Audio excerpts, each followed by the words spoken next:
Well, you probably already know that May is Healthy Vision Month. So what are you doing to take care of your eyes? When's the last time you saw an eye doctor and had a checkup? And then there's that burning question. Are the eyes really the windows to the soul? Stay tuned because our guest today might be able to answer that for us. See you in a bit.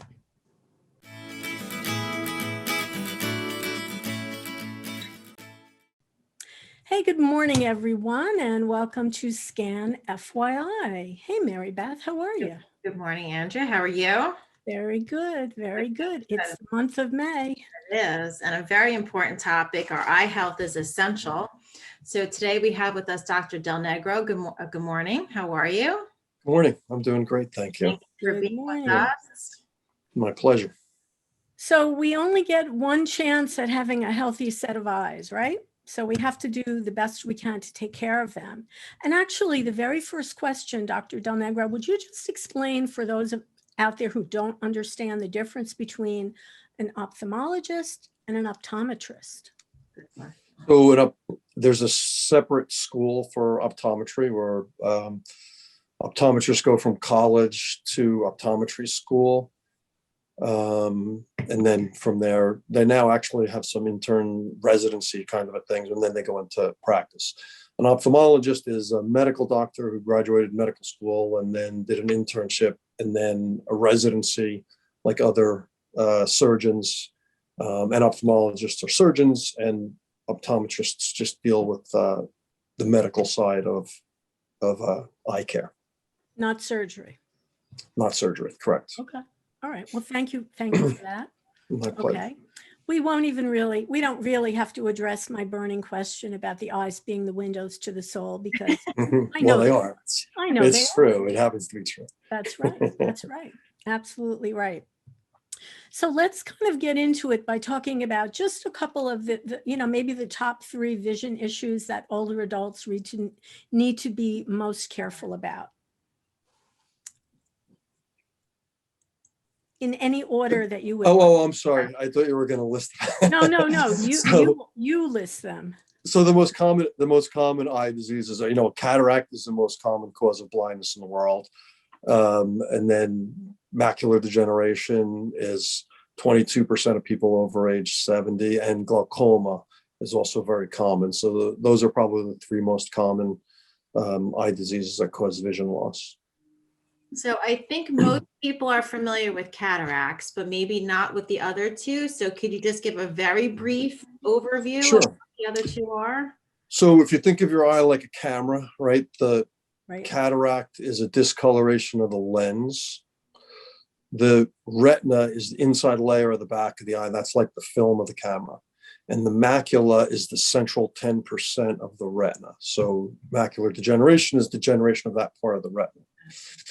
So the picture then goes from the retina via the optic nerve to your brain.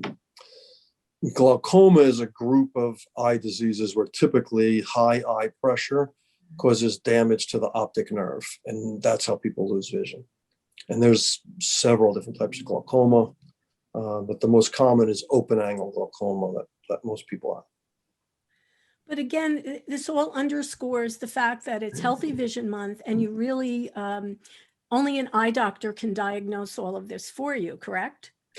Yes, especially, macular degeneration or glaucoma, is called a silent thief of sight because you can have it and not know it. It typically takes your vision from the outside in, and people can lose a lot of vision before they realize it. And we can't reverse that. Like with glaucoma, we can maintain what you have, but we can't reverse vision loss from glaucoma. So it's important that we stay on top of it. So especially if you have a family history, you should make sure that you're getting regular eye exams. Yearly eye exams? For most people, yeah. So usually like before age 60, if you're healthy and everything's fine, 2 years is fine. And then usually after that, we start to go yearly. Mary Beth, you know what we forgot to do? Wow, we're slipping. We forgot to ask the doctor to kind of tell us a little bit about himself and his practice. We did. It's not too late. Dr. Okay. Take it away. Who are you? Who am I? Who are you? Tell us. I've been here a lot longer than I still feel like I just started, but it was in 1992 that I started in Neptune. I was in a kind of a small office down the street from where our Neptune office is now. And now we also have offices in Red Bank and Brick, and our surgery center is in Brick. And I now have a partner, an associate, and we have 3 optometrists that work with us. So there's Dr. Senft and Dr. Glattman are the other ophthalmologists, and we cover, general ophthalmology and cataracts and glaucoma. I'm a glaucoma excuse me.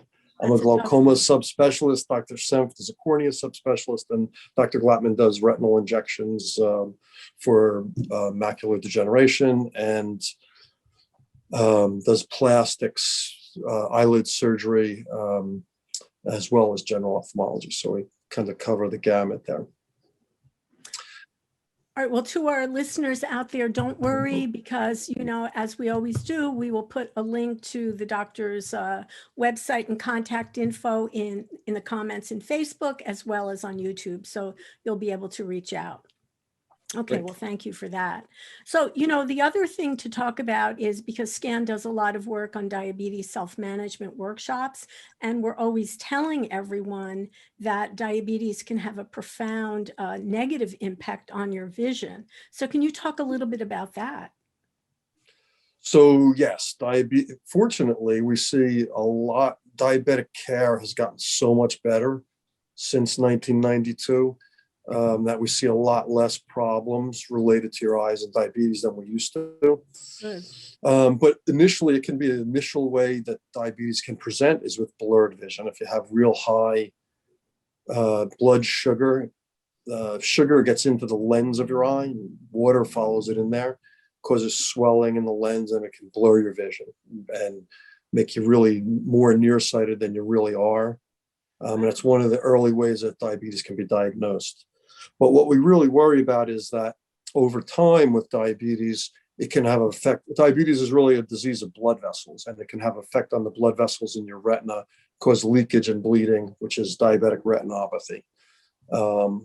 So it's real important to have good blood sugar control for your eyes, as well as in fact, the eyes are a sign of, like, if you start to have retinopathy, it usually means you have the same thing going on in your kidneys and elsewhere in your body. So it's a sign that other things are having a problem as well.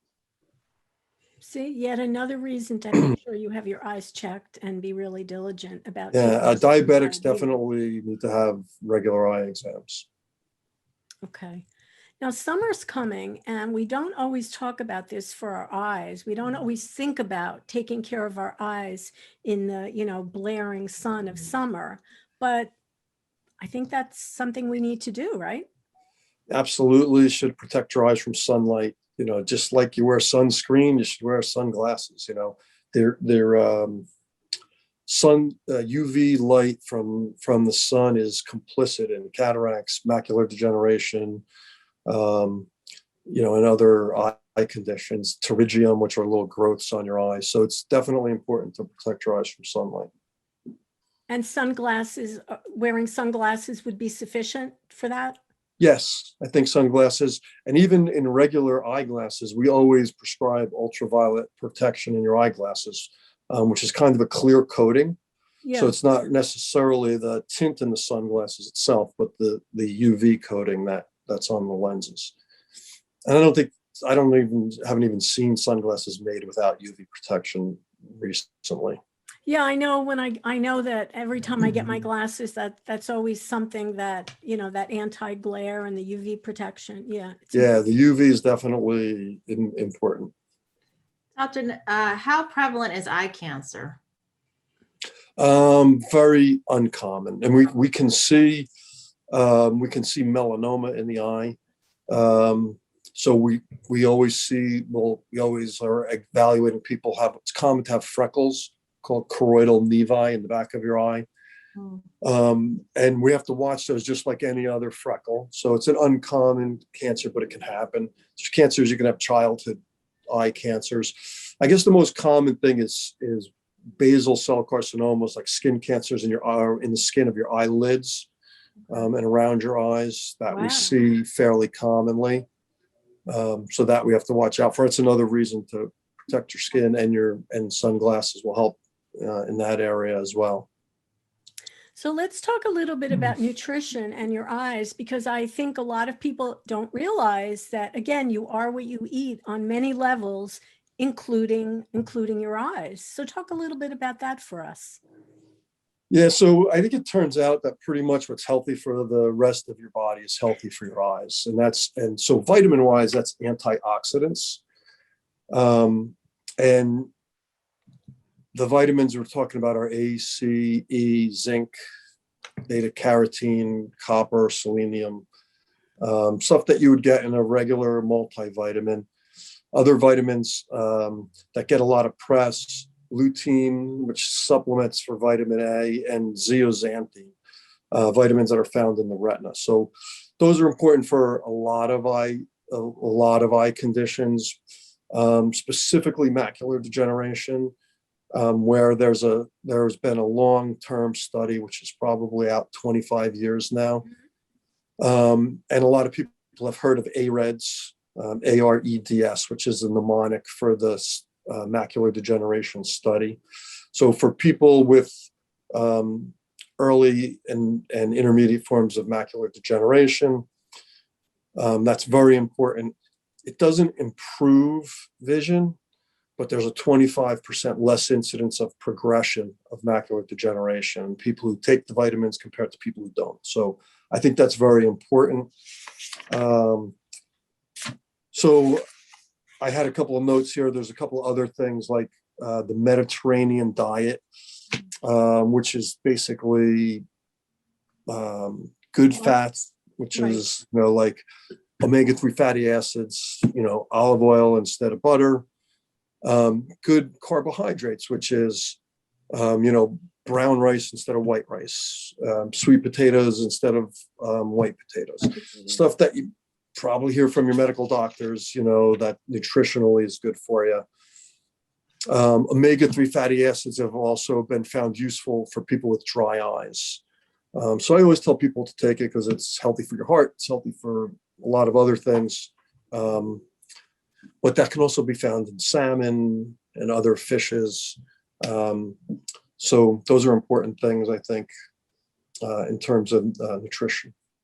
So it really does turn out, Mary Beth, we're always saying what's good for your body is good for your brain. Yes. What's bad for your brain, bad for your body. But now we can add your eyes into that mix. Yeah, I think that's true. In some ways, the eye is an extension of the brain. It's just exposed. Mm-hmm. All right. So maybe just some final advice that you want to give to people since it is Healthy Vision Month? So we hit on sunlight. One thing we didn't hit on, what's really important, is cigarette smoking or any kind of smoking. So constantly telling people to stop smoking. I know it's a bad habit to break, but a lot of forms of vision loss, thyroid eye disease, macular degeneration, diabetes, like in thyroid disease, cigarette smoking increases visual loss by 6-fold. Macular degeneration, it's a disaster. Glaucoma, because it screws up your blood vessels. Right. Blood circulation to the optic nerve gets affected, and it's bad for glaucoma. So that's a really important thing that I think people should be aware of. Yeah. You commented earlier that there's like a bluish purplish tint to my glasses. Yes. So a lot of people ask about that. It's a blue light filter in the lenses. Blue light filters are pretty, the word's out there about it kind of, but it just medically, I don't know that it makes that much different, but it's one of those things that relaxes your eyes with us all looking at computers and a lot. That's a helpful thing. And lubricating your eyes, I think, is a good idea for a lot of people as you get older. Even, there's dry eye syndrome, but even people who just lubrication, if you're outside in the sun a lot, and allergies. So using artificial tears once or twice a day is always not a bad idea in terms of the health of your eyes. So those are some of the things you can do pretty easily to help. Well, it turns out I think there's a lot of things you can do easily. Stop smoking, wear sunglasses, have your eyes checked every year. And Yes, just remember, whatever is good for your body, it's going to be good for your eyes. And I agree. we got to take care of them. Okay. But I really think you should say what's good for your eyes is good for your body. Well, okay. What's good for your eyes But I'm is good biased. for your body. And you know There you what? go. If it's not good for your body, it's not going to be good for your eyes either. That's true. And you don't even have to be a doctor to know that, right? That's true. That's very true. Okay, so they are the windows to your soul. So let's take good care of them, everyone. Okay, Dr. Del Negro, thank you so much for being our guest during Healthy Vision Month. Much appreciated. My pleasure. Thanks for having me. Okay, remember everyone, if it's important to you, it's important to us. I'm Andrea Tarr. We'll see you next time on Scan FYI. Bye, everyone. Have a good morning, everyone. Bye. Bye now.